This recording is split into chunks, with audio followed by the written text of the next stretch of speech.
top 10 scary things. Make sure you guys subscribe to my channel.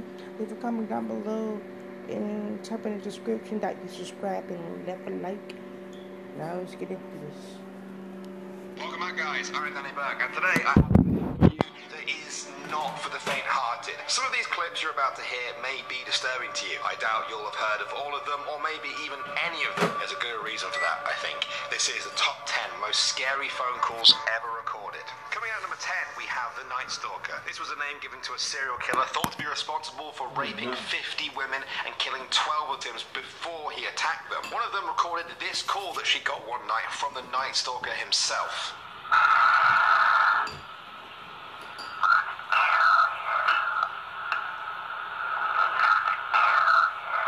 Next up at number 9, we have the Honor Killings. This horrific 911 call was made by Sarah Saeed. Her and her sister, Amina, had a strained relationship with their father, Yasser, who had set up an arranged marriage for Amina. When she refused, Yasser drove them to a location in his taxi and shot them to death. This was a chilling phone call to the police from that day.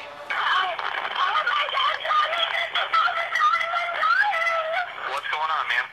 I'm dying, that's what's happening. Irving Fire Department. Ma'am, are you still there? Coming out at number 8, we have the Weepy Voice Killer. Michael Stefani was a serial killer in the early 80s who would call the police in hysterics, confessing to what he had just done and trying to apologize for the murders. His sobbing, high-pitched voice earned him the title of the Weepy Voice Killer, but it doesn't make his murders any less horrific. I'm sorry, I killed that girl. I stabbed her 40 times. Kimberly Compton was the first one. Oh, my Facebook. I don't know what's the matter with me. I'm sick. At number 7 now, we have the Bigfoot Call. In 1996, a man from a remote part of Washington State made a call to police that there was an unidentified creature standing in his backyard on 2 legs. It was 6 foot and 9 inches tall and big. Bigfoot believers are convinced that this was the giant ape-like creature that they have been searching for. Either way, whatever you think, this phone call is scary enough. Do you mail, sir? Yes, I'm on the right heading. Okay, hang on. Is he in your yard, sir? Yeah, I got it. Thanks. Okay, what's his near yard? He's looking big. His eye is on foot. I don't know what, is he a big, real big person? That's all I can say. Okay, it is a person.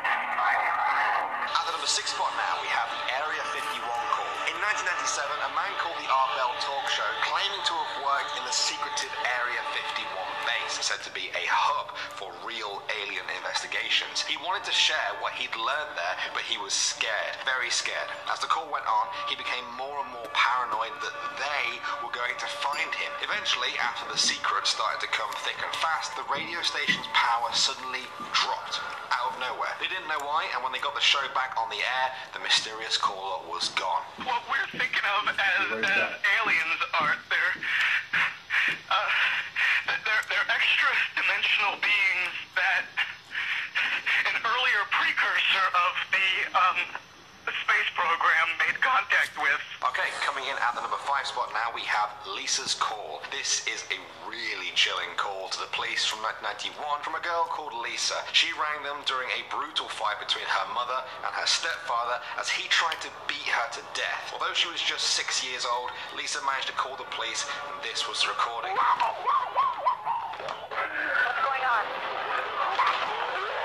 Lisa? Lisa? Right? What's going on? Okay, at the number 4 spot now, we have the creepy voicemail. This call comes from a YouTuber called Hellsinger85. They said they got this voicemail you're about to hear after they investigated some weird events that have been happening in their hometown. The clip has since racked up over 3.4 million views, and you'll know exactly why when you hear just how creepy it is. I come to the school, don't ask me. And no matter what you do, don't let me in the house. Tell me something's going to say. Tell her she's thinking running high. Tell her not me.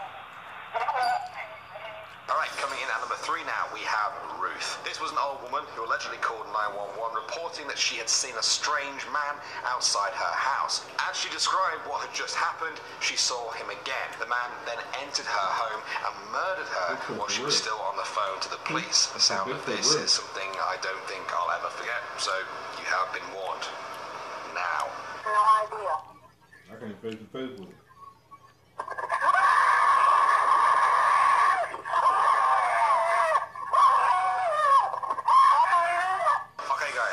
2 spot now, we have the Jake Evans call. In 2012, at 17 years old, Texas teen Jake Evans shot and killed his mother and sister. When he called the police to report the murders, he sounded eerily calm, like he didn't really understand the seriousness of what he had just done. I just killed my mom and my sister. You just killed your mother and your sister? How did you do that? I shot him with a .22 revolver. Jake then went on to say that he hated the feeling of killing anyone, but that he had been planning to murder his mother and sister for quite a while, who he felt were suffocating him. And finally, at number 1 now, we have the 9/11 call. Kevin Cosgrove was a businessman located on the 105th floor of the South Tower during the 9/11 attacks on New York. Like many of the people who died that day, Kevin called the emergency services to tell them where he was in the building. Nobody expected the tower to suddenly collapse as it did. Kevin was on the phone the moment that happened. His last moments are easily the most chilling phone call I've ever heard in my life. We're looking at financial center. 2 cleavers, 2 broken windows.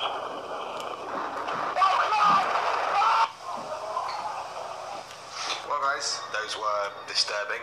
I don't really want to go back to that topic again, but there are more out there if you do want a part 2. Or maybe we should just make the top. Okay, guys. Peace out. Subscribe. Leave a like. Peace.